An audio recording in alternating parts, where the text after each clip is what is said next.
ambitiousbaba.com. Once again we are here to talk about English. Basics of English हमने discuss किए, उसके बाद we started with parts of speech. So parts of speech में we already saw noun, pronoun, verb, adverb, adjective, ये सारी चीज़ें देख ली हमने. preposition में बहुत सारे देखे, कुछ rules, fixed preposition कैसे लगते हैं, then ऑन कहाँ लगता है, above कैसे, बहुत सारे preposition हमने देखे थे. तो इन सबको देखने के लिए आप प्लीज़ प्रीवियस वीडियोस पे जाइए और उसको देखिए. आज हम लोग देखेंगे पार्ट्स ऑफ स्पीच का another topic, probably second last topic in our sequence, that is conjunction. ठीक है, अब कंजंक्शन को मैंने अगर आप देखोगे ना तो दो वर्ड में ब्रेक कर दिया है, कॉन प्लस जंक्शन. देखो यहाँ पे कॉन प्लस जंक्शन. अब जंक्शन एक इंग्लिश का वर्ड है, राइट. जंक्शन का मीनिंग क्या होता है आप लोगों ने बहुत बार ऐसे सुना होगा, कोई रेलवे स्टेशन है उसको जंक्शन बोलते हैं हम, जैसे दिल्ली जंक्शन, हजरत निजामुद्दीन वो एक जंक्शन है. वैसे ही Bhopal junction, Pune junction, Mumbai junction, ऐसे बहुत सारे जंक्शन है रेलवे जंक्शन. अब जंक्शन का काम क्या होता है, जंक्शन दो चीज़ों को कनेक्ट करता है. इंग्लिश में भी अगर आप देखोगे ना तो जो इंटीग्रेटेड सर्किट्स होते हैं, आईसी होते हैं, उसमें भी बोलते हैं हम जंक्शन छोटे छोटे. तो जंक्शन क्या करता है, दो चीज़ों को कनेक्ट करता है. अब जैसे मान लो कि कोई रेलवे जंक्शन का एग्जांपल ले लेते हैं, तो वो क्या करता है, जैसे वाया प्लेटफॉर्म के थ्रू वो रोड और रेलवे ट्रैक को कनेक्ट करता है, इसीलिए उसको जंक्शन बोलते हैं. जैसे आप रोड पे उतरते हो गाड़ी से, 4 व्हीलर से, 2 व्हीलर से, एंड देन वाया प्लेटफॉर्म आप चले जाते हो रेलवे पे बोर्ड करते हो. तो आपको रेलवे और रोड, मतलब रेलवे ट्रैक और रोड के बीच का जो कनेक्टिविटी है वो है जंक्शन, इसीलिए उसको कहते हैं हम रेलवे जंक्शन. ठीक है, और वहाँ पे मोर देन वन रेलवेज़ भी एक साथ आके मिलती हैं अलग अलग साइड से, इसीलिए वो भी जंक्शन कहलाता है, क्योंकि रेलवेज़ भी आती है. ठीक है, so that is one thing. तो जंक्शन का मीनिंग मैं आपको एक्सप्लेन कर रहा था. वैसे आप सिंपली गूगल करोगे कि जंक्शन का मीनिंग क्या होता है तो आपको वही मिलेगा कि ज्वाइन करने वाला है, किसी चीज़ को ज्वाइन करने के लिए यूज़ करते हैं. तो यहाँ पर भी कंजंक्शन का मीनिंग वही है. ठीक है, अब कन कहाँ से आया है, कनेक्टर से आया है, कनेक्शन, कनेक्टर वहाँ से आया कौन, और प्लस जंक्शन. तो यहाँ पे भी कंजंक्शन क्या करता है, दो चीज़ों को ज्वाइन करता है. अब इसको समझते हैं हम एक एग्जांपल से. मान लो if I write it is raining.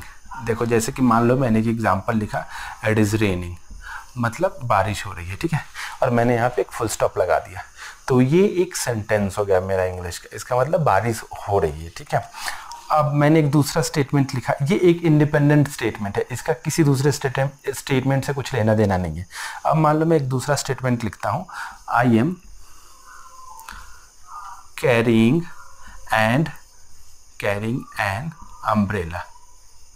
तो इसका मीनिंग क्या होगा कि मैं एक अम्ब्रेला कैरी कर रहा हूँ, मैं क्या अम्ब्रेला लेके चल रहा हूँ, छाता लेके चल रहा हूँ. ये दोनों स्टेटमेंट का अभी तक एक दूसरे से कुछ लेना देना नहीं है. ठीक है, दोनों इंडिपेंडेंट स्टेटमेंट है, इंडिपेंडेंट सेंटेंस है. अब मैं क्या करता हूँ, इन दोनों को ज्वाइन करने के लिए, इट इज़ रेनिंग और I am carrying an umbrella, तो इनको ज्वाइन करने के लिए मैं यहाँ से फुल स्टॉप निकाल देता हूँ और यहाँ पे मैं एंड लगा देता हूँ, एंड. ठीक है, ये एंड. अब ये हो गया एक statement, it is raining and I am carrying an umbrella. बारिश हो रही है और मैं एक अम्ब्रेला कैरी कर रहा हूँ. तो ये जो एंड लगाया हमने, इसने एक रोल प्ले किया किसका, कनेक्टर का. कनेक्टर मतलब दो सेंटेंस को ज्वाइन करने का. देखो अब इसका मीनिंग एक हो गया, बारिश हो रही है, एंड मतलब और, and I am carrying an umbrella. तो ये एक स्टेटमेंट हो गया. ठीक है, तो ये एक कंजंक्शन का बहुत बेसिक और सिंपल और स्ट्रेट फॉरवर्ड एग्जांपल है. इसको ध्यान में रखते हुए हम कंजंक्शन को थोड़ा और डिटेल में समझेंगे. देखो मैंने ऊपर क्या लिखा है कि कंजंक्शन ज्वाइन टू वर्ड्स और क्लॉजेस और फ्रेजेस. दो वर्ड को ज्वाइन करेगा इंग्लिश का, क्लॉज को भी ज्वाइन कर सकता है और फ्रेज को भी ज्वाइन कर सकता है. तो सारे कंजंक्शंस होते हैं. अब यहाँ पे हमने एग्जांपल ऑलरेडी देख लिया कंजंक्शन का, अभी हम और डिटेल में जाएंगे इसके बाद. ये बेसिक एग्जांपल है पहला वाला. अब थोड़ा टाइप्स देखते हैं. There are 3 types. थोड़ा बुक के हिसाब से बुकिश नॉलेज भी ले लेते हैं, वो भी ज़रूरी है कभी कभी प्रैक्टिकल नॉलेज के साथ. सब प्रैक्टिकल तो मैं आपको बता ही रहा हूँ, एग्जाम्पल्स वगैरह देखेंगे आप तो प्रैक्टिकल है, प्लस थोड़ा सा थियरी भी देख लेते हैं. तो थियरी में कंजंक्शन के 3 टाइप होते हैं. सबसे पहला वाला इज कोऑर्डिनेटिंग कंजंक्शन, सेकेंड वाला is correlative conjunction, and third वाला इज कॉमन सबऑर्डिनेटिंग कंजंक्शन. ये तीनों का हम डिटेल में अभी देखेंगे कि कौन कौन से कंजंक्शंस किसके अंडर आते हैं.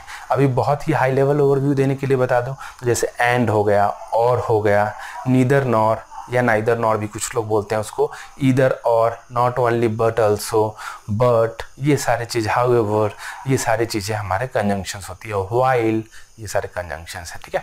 अब हम देखेंगे उनको ये ट्राइफरकेट करके तीनों में हम लोग अलग अलग डिस्ट्रीब्यूट करेंगे कंजंक्शंस के कुछ एग्जांपल्स, हर एक के लिए एक एक करके देखेंगे, ठीक है।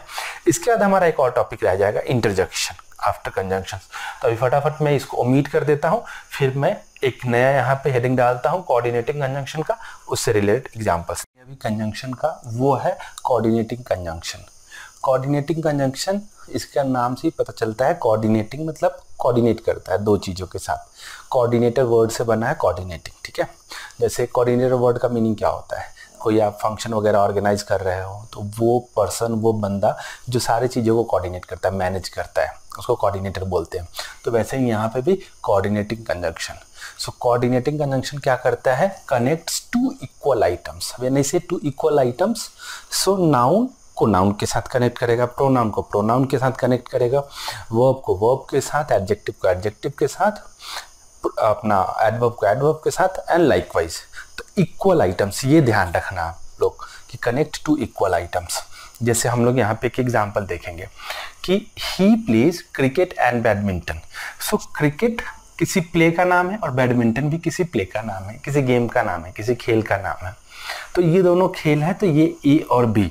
सो we are adding cricket and badminton. तो यहाँ पे सर्टेनली एंड जो वर्ड है ये है कोऑर्डिनेटिंग कंजंक्शन। बट यहाँ पे देखो किसको ज्वाइन कर रहा है, क्रिकेट और बैडमिंटन को, जो दोनों सेम है, गेम है, दोनों खेल है, राइट। सो ऐसा नहीं हो सकता कि क्रिकेट एंड यहाँ पे ब्यूटीफुल, मान लो कि एक वर्ड में डाल दो he plays cricket and beautiful. Beautiful क्या होता है, एडजेक्टिव होता है। तो वो ऐसा नहीं कर सकते, वो ज्वाइन नहीं कर सकते। हमेशा आपको क्रिकेट के साथ बैडमिंटन या कोई अलग से गेम जो कि गेम हो, राइट। तो ब्यूटीफुल वर्ड अगर आपको लगाना है तो वो एडजेक्टिव के साथ एडजेक्टिव, जैसे ही इज इंटेलिजेंट एंड ब्यूटीफुल। तो इंटेलिजेंट भी अपना एडजेक्टिव है एंड देन ब्यूटीफुल भी अपना एडजेक्टिव है, ठीक है। So he is intelligent and beautiful. तो आपने क्या किया, इंटेलिजेंट को ब्यूटीफुल के साथ एंडिंग कर दी, मर्ज कर दी। सो वो कोऑर्डिनेटिंग कंजंक्शन का एग्जाम्पल हो गया।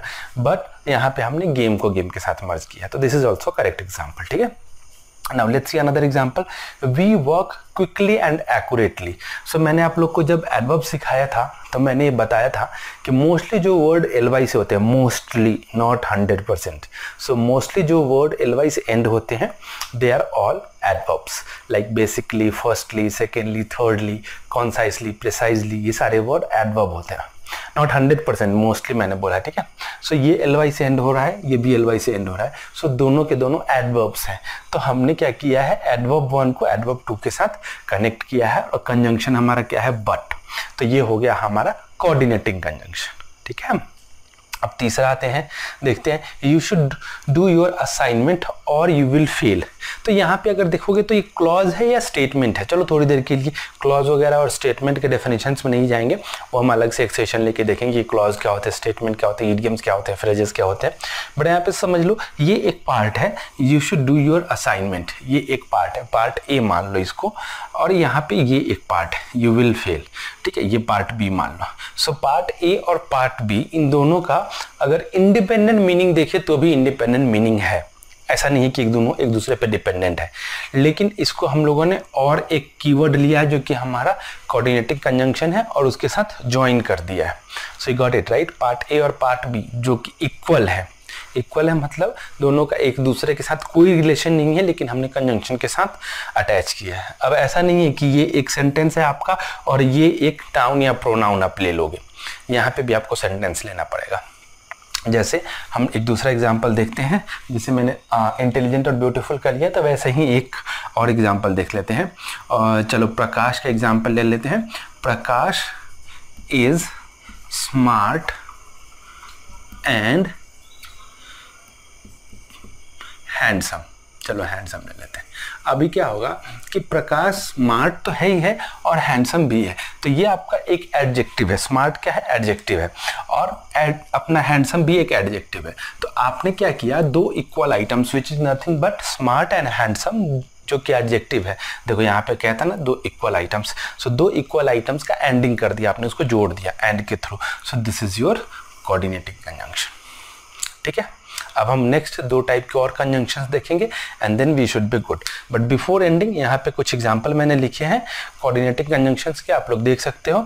जैसे यहाँ पे फॉर है, देन एंड है, देन बट है, देन एट है, देन सो है, देन और है। ये सारे कोऑर्डिनेटिंग कंजंक्शंस के कुछ एग्जांपल है, बस आप ध्यान में रखो। और इससे बेटर है कि इतना ध्यान में रख लो कि कनेक्टिंग टू इक्वल आइटम्स वो सबसे बेस्ट है।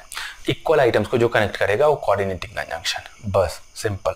ए पार्ट ए और पार्ट बी देख लो और उसको बीच में कौन ज्वाइन कर रहा है, वो है कोऑर्डिनेटिंग कंजंक्शन। फाइन, चलो नेक्स्ट 2 टाइप के हम लोग और कंजंक्शंस देखेंगे एंड देन अभी हम नेक्स्ट टाइप का कंजंक्शन देख रहे हैं, सब ऑर्डिनेटिंग कंजंक्शन। अब सब ऑर्डिनेटिंग का मतलब क्या होता है?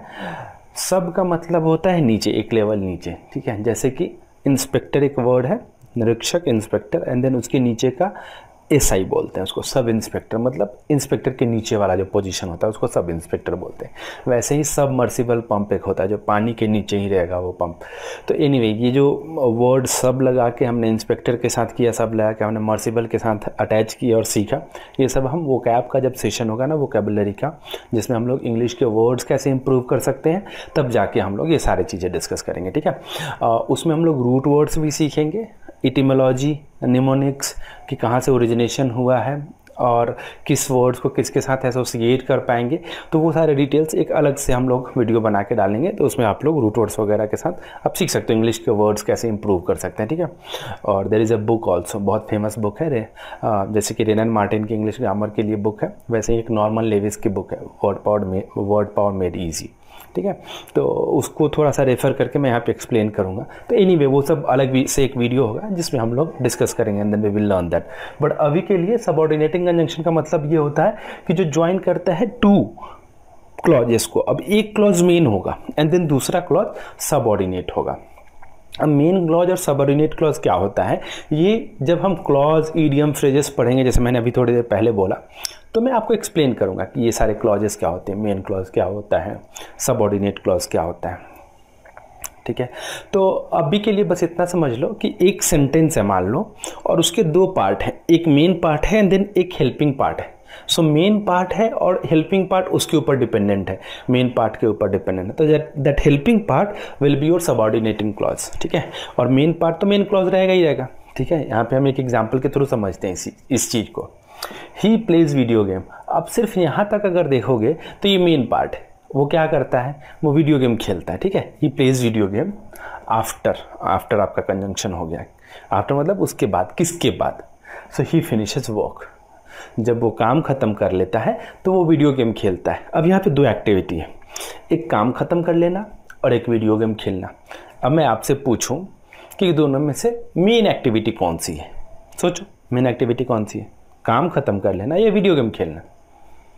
वीडियो गेम खेलना, very good. So video game खेलना जो मेन एक्टिविटी है उसके ऊपर दूसरी एक्टिविटी डिपेंडेंट है, राइट, और the vice versa, very good. So जब वो काम ख़त्म कर लेता है तब जाके वो वीडियो गेम खेलता है। सो ये हो गया आपका सबऑर्डिनेटिंग क्लॉज और ये है आपका मेन क्लॉज, ठीक है।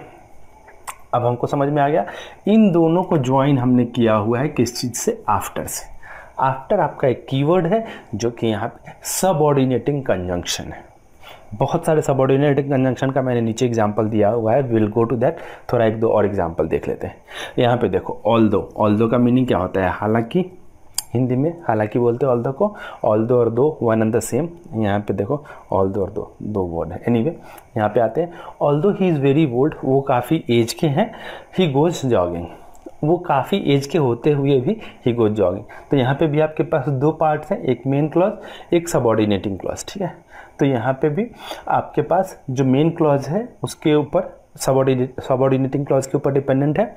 सो किस चीज़ को लेके डिपेंडेंट है, ये वर्ड को लेके डिपेंडेंट है, ये वर्ड इसको डिपेंडेंट बनवाता है। ऑल्दो, तो हालांकि वो काफ़ी बुजुर्ग है बट स्टिल वो जॉगिंग को जाते हैं, तो ये जो वर्ड है ये आपका सबऑर्डिनेटिंग कंजंक्शन हो गया। फाइन, चलो एक और एग्जांपल देख लेते हैं। As soon as the teacher had arrived they started reading. तो यहाँ पे देखो द टीचर हैड अराइव्ड, ये एक क्लॉज हो गया, एंड दे स्टार्टेड रीडिंग ये दूसरा क्लॉज हो गया आपका। ये दोनों एक दूसरे पर डिपेंडेंट है और किसके कारण डिपेंडेंट है, एज सुन एज, ये वाले कंजंक्शन के कारण। तो एज सुन एज आपका हो गया सबऑर्डिनेटिंग कंजंक्शन, ठीक है। ऐसे ही सबऑर्डिनेट कंजंक्शन के बहुत सारे एग्जांपल्स और हैं, मेनली यही सारे हैं जो मैंने लिस्ट डाउन कर दिए यहाँ पे। कौन कौन से हैं? आफ्टर, ऑल्दो, दो, मतलब हालांकि, as much, slash long, slash soon मैंने इसका लिखा है, इसका मतलब as much as long as soon as, ये तीनों के लिए मैंने वहाँ पे स्लैश डाल के लिख दिया, ठीक है। बिफोर, ये भी है अपना subordinating clause, even though, because, since, so that, ये सारे सबऑर्डिनेटिंग क्लॉज। इफ, सिर्फ इफ, ओनली इफ, खाली if, and then even if, दोनों अलग अलग है। दैट भी अपना सबऑर्डिनेटिंग क्लॉज में आता है, ठीक है। Unless, until, when, where, whether, while, ये सारे के सारे सबऑर्डिनेटिंग क्लॉज। फाइन, तो यहाँ तक क्लियर। अब हम लोग देखेंगे कोरिलेटिव कंजंक्शन। मैंने अभी थोड़ी देर पहले बोला सबऑर्डिनेटिंग क्लॉज है, दैट्स अ मिस्टेक। तो ये सारे के सारे सबऑर्डिनेटिंग कंजंक्शंस हैं, नॉट क्लॉज, ठीक है। So sorry for that. अभी हम लोग देखेंगे कोरिलेटिव कंजंक्शन, द लास्ट वाला पार्ट ऑफ कंजंक्शन, ठीक है। And then after that we should be good. चलो, तो लेट्स सी कोरिलेटिव कंजंक्शन। अब हम लोग कंजंक्शन के सबसे लास्ट वाले पार्ट में, that is called correlative conjunction. Correlative conjunction नाम से ही पता चलता है, कोरिलेशन से वर्ड से बना है कोरिलेटिव। सो ये क्या होता है? ये यूज्ड इन पेयर्स होता है, जैसे हमारा कोऑर्डिनेटिव क्लॉज था वैसे ही कोरिलेटिव है। यूज्ड इन पेयर्स मतलब जोड़ी में, work in pairs to connect two items. So दो आइटम को, जैसे दो आइटम क्या हो सकते हैं, जैसे कोऑर्डिनेटिंग क्लॉज में होता था हमारे दो आइटम या तो नाउन होते थे, प्रोनाउन होते थे, वर्ब, एडवर्ब, एडजेक्टिव, वैसे ही तो यहाँ पे भी दो आइटम आपके कॉमन होने चाहिए। उन दोनों आइटम को जोड़ने के लिए हमको वन पेयर ऑफ कंजंक्शंस की जरूरत है। वन पेयर ऑफ कंजंक्शन, मतलब कंजंक्शन तो एक ही है बट वो पेयर में होंगे। अब वो पेयर में कैसे होंगे? जैसे हमने सुना है not only but also, either और, नीदर नॉर, ये सारे पेयर वाले कंजंक्शंस है, ठीक है। इन्हीं को कहते हैं हम लोग कोरिलेटिव कंजंक्शंस, ठीक है। अब एक एक करके एग्जाम्पल देखते हैं। जैसे मैंने अभी आपको बताया, तो कुछ एग्जाम्पल्स हमारे पास हैं, ईदर और, neither nor, both, dash and dash. अब डैश में क्या आएगा? ये दोनों इक्वल आइटम आएंगे, इक्वल आइटम। जैसे ईदर के बाद अगर आपने नाउन यूज़ किया तो और के बाद भी नाउन यूज़ करना है, नीदर के बाद आपने प्रोनाउन यूज़ किया तो नॉर के बाद भी प्रोनाउन यूज़ करना है, बोथ, डैश एंड देन उसके बाद जो डैश है उसमें सेम आइटम्स आने चाहिए। एडजेक्टिव यूज़ किया तो एडजेक्टिव, वैसे ही नॉट ओनली बट ऑल्सो है, वेदर और है, बहुत सारे हैं ऐसे हमारे पास कोरिलेटिव कंजंक्शंस। एग्जाम्पल से देखेंगे तो ज़्यादा समझ में आएगा। तो let's see with an example. You can neither read nor right, ठीक है। तो यहाँ पे नीदर और नॉर हमने यूज़ किया है, और आप अगर ध्यान से देखोगे तो हमारे पास नीदर और नॉर के बीच में हमने जो यूज़ किया है, they are nothing but verb, पढ़ना एंड लिखना। तो आप ना तो पढ़ सकते हो ना ही लिख सकते हो, ठीक है। So you can neither read nor right. तो यहाँ पे हमारा इक्वल आइटम है ना। लेट्स गो टू द, और यहाँ पे हमारा कंजंक्शन क्या हो गया by the way? Neither and nor, और ये पेयर में है नीदर नॉर, ठीक है। So they are in pairs, fine. दूसरा देखते हैं, both Prakash and Sam. So both dot dot dot, ये वाला अपना यहाँ से आया है, देखो both dot dot dot and dot dot dot. तो ये डॉट डॉट डॉट में क्या है? किसी का नाम है तो नाउन हो गया, ठीक है, किसी का नाम। एंड यहाँ पे फिर से हमारा पेयर वाला कंजंक्शन, एंड सैम, सैम भी किसी का नाम है। So both Prakash and Sam are invited. तो ये आपका कोरिलेटिव कंजंक्शन हो गया, बोथ डॉट डॉट डॉट के बाद वेदर, ये एंड देन और, ये कोरिलेटिव कंजंक्शन हो गया। वेदर यू वॉच नेटफ्लिक्स और हॉटस्टार इज़ योर डिसीजन, या तो आप नेटफ्लिक्स देखो या हॉटस्टार देखो, आपका डिसीजन है। तो ये दोनों हमारे कोरिलेटिव कंजंक्शन हो गया। एग्जाम्पल में भी है वेदर और यहाँ पे, ठीक है। अब लेट्स सी लास्ट वाला example, not only but also. तो ये हो गया आपका कोरिलेटिव कंजंक्शन, ठीक है। Not only they are intelligent but also beautiful. तो कुछ गर्ल्स की बात हो रही है, सर्टेनली ब्यूटीफुल हम फीमेल के लिए यूज़ कर सकते हैं। तो सिर्फ वो इंटेलिजेंट नहीं है वो सारी गर्ल्स, वो ब्यूटीफुल भी हैं, ठीक है। तो not only they are intelligent but also beautiful. तो नॉट ओनली बट ऑल्सो के साथ कनेक्टेड है, पेयर में कंजंक्शन हो गया, एंड देन ये आइटम नंबर 1 एंड देन ये आइटम नंबर 2, फाइन। तो ऐसे हमने कंजंक्शंस के 3 देखे, कोऑर्डिनेटिंग कंजंक्शन, कोरिलेटिव कंजंक्शन जो अभी देख रहे हैं, then one was subordinating conjunction. 3 type के कंजंक्शंस हमने देखे अभी, ठीक है। नेक्स्ट वाले सेशन में will learn about interjection, and then उसके बाद पार्ट्स ऑफ स्पीच हमारा ओवर हो जाएगा। Then we will go to article, followed by tenses and all that. ठीक है, सो आज के लिए हम इतना ही रखते हैं। Thank you so much guys for joining with us. If you like the video, जाके वहाँ पे लाइक का बटन प्रेस कीजिए, सब्सक्राइब कीजिए हमारे चैनल को, और कमेंट में ज़रूर कमेंट कीजिए कि नेक्स्ट वाला वीडियो आपको कौन से टॉपिक पे चाहिए, या कहीं क्वेरी है तो, कुछ प्रॉब्लम है, कहीं समझने में दिक्कत आ रही है। ठीक है, तो do comment, do let us know, and then we will get you served. Thank you so much for joining ambitious Baba.